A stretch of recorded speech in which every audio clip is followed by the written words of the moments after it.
तो भगवान ने बाली से घायल हुए सुग्रीव का पांव पैर उनके पैर से और सिर तक स्पर्श कर दिया, तो तन भाग पुलिस गई सब पीरा, शरीर उनका वज्र हो गया। तो वही स्थिति मुझे लगा कि मेरी माँ की कृपा मुझ पर ऐसी हुई, और मैं जब ठीक ठाक हुआ तो कुछ दिनों के बाद मन में एक भाव जागा कि क्या ऐसे ही चलेगा। रात में स्वप्न आया कि बेटे, बिना मंदिर बने तुझे मरना नहीं है, तेरी आयु 108 वर्ष है, तू दुनिया के सारे काम करेगा, लेकिन एक बार जाकर मेरी जन्मभूमि तक घूम आना। मैं बहुत दिनों से तरसता रहा, तड़पता रहा, बहाना ढूंढता रहा कैसे जाऊं। पिछले वर्ष वो अवसर आया, मेरे भाई संदीप जी मुझे यहाँ लेकर आए, तो मुझे रोने के अलावा कुछ ध्यान नहीं रहता था। मैं असहज हो जाता हूँ, यहाँ आकर मुझे कुछ कह पाना मेरे लिए बड़ा कठिन होता है। मैं यहाँ 8 दिन रहा हूँ, 8 दिन रोने के अलावा कुछ मुझ सूझ नहीं रहा था। वही स्थिति आज भी मेरा 8वां दिन है। मुझे जाने कैसे लोग सीतामढ़ी में क्या हो रहा है कि माता की पवित्र भूमि पर हमारी मौसी लक्ष्मणा जी सूख गई, उनमें जल नहीं है, कूड़े कबाड़े फेंके जा रहे हैं।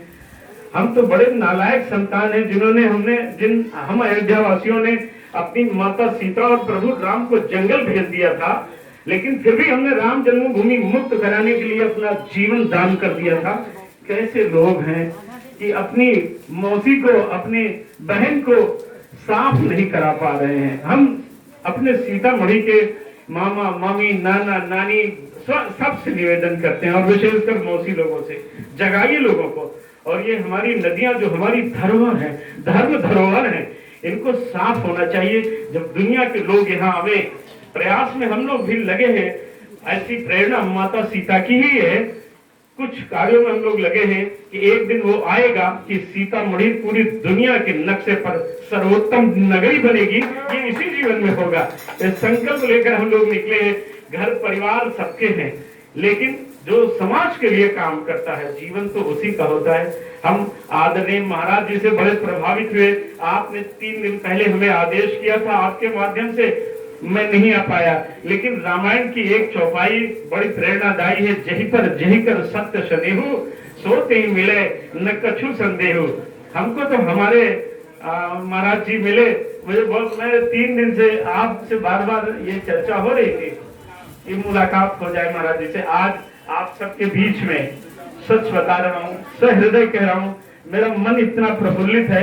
मैं अपने आप को आज 12 वर्ष का बालक समझकर आपसे कुछ बोल रहा हूँ। कुछ गलती होगी तो हमें सब क्षमा करिएगा। पर एक जरूर निवेदन कि जब अयोध्या आए आप लोग, तो अपने इस भांजे को, अपने नाती को, अपने भाई को, कुछ जो कुछ माने, जरा इसको भी दर्शन दे जब अयोध्या आए। और मैं जब भी आऊंगा तो ये आश्रम और आदरणीय मुठिया बाबा का आश्रम हमारे लिए अत्यंत प्रेरणादायी है। हम जब भी आएंगे हम आप सबका दर्शन अवश्य करेंगे। आज माहौल ऐसा है, अपनी माँ की छठी मनाई जा रही हो, ऐसा बेटों के जीवन में होता नहीं। पर मैं भाग्यशाली पुत्र हूँ कि ये दिन भी देखने का अवसर मिला, शुभ अवसर प्राप्त हुआ। मैं अत्यंत गदगद हूँ। अपने शब्द कैसे व्यक्त कर रहा हूँ, कैसे मेरा साहस हो रहा है कि ननिहाल में आकर आदमी बोल नहीं पाता है, सबकी डांट सुनता है। पर मैं अद्भुत व्यक्तित्व मुझे भगवान ने दिया कि मुझे यहाँ कोई डांटने वाला नहीं दिखता है। ये सुख रहेगा कि आप लोग मुझे डांटते रहिएगा और मैं गलती करता रहूं, जिससे मुझे अपने नाती और भांजा होने का एहसास भी होता रहे। विशेषकर महाराज जी के श्री चरणों में निवेदन करूंगा कि हमें फोन से ही फोन कर करके डांटते रहे, तब मुझे लगता रहेगा कि मेरे नाना, मेरे ननिहाल, मेरे मामा, मेरे मामी, मेरी नानी, मेरी गुरु परंपरा, मेरी मातृ परंपरा वहीं से। इन शब्दों के साथ मैं और कुछ कहने की स्थिति में नहीं हूँ। हम बात आ जाएंगे, कुछ शब्द त्रुटियों के द्वारा त्रुटियों से भरे होंगे।